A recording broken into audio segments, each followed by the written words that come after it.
Hey guys, in this video I'm going to show you how to DIY a wood slat feature wall. It's an easy project and look at the impact. Isn't it beautiful, trendy and ultra modern? Let's get started. First you'll need your paint supplies.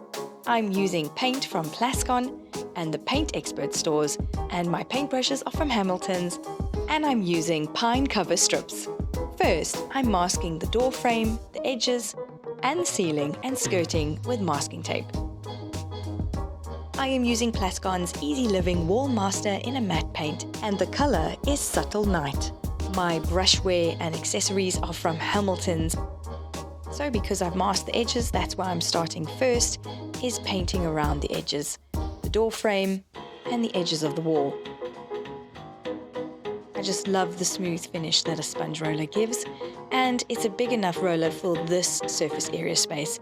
If the wall was any bigger, I would definitely opt for a bigger roller. Here I am applying the first coat.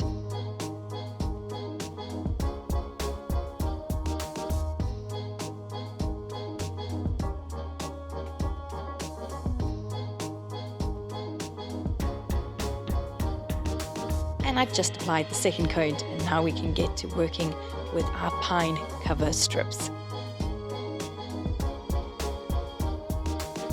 Let me go outside and start cutting. And I'm making the straight cuts with a miter saw box and a handsaw. You can use any cutting tool, but I found this was the easiest, and it really gives straight edges. I just want to check if the size that I cut it to overlaps perfectly. I've cut all my wood to size, and now I am ready to adhere them to the wall. I am using double-sided mounting tape for this. So simple, so easy. One on each end and one in the middle. And I'm applying it into position, using a level to make sure it's straight, one of the pine cover strips as a spacer, and a pencil to lightly mark the wall so I know where to stick the next one. And now all that's left to do is to match the color and paint 2 coats to really give it dimension. This is a perfect weekend project, easy to do, no power tools required, and in no time you can have a feature wall that looks ultra modern, gives depth and texture, and really adds something to look at in the space.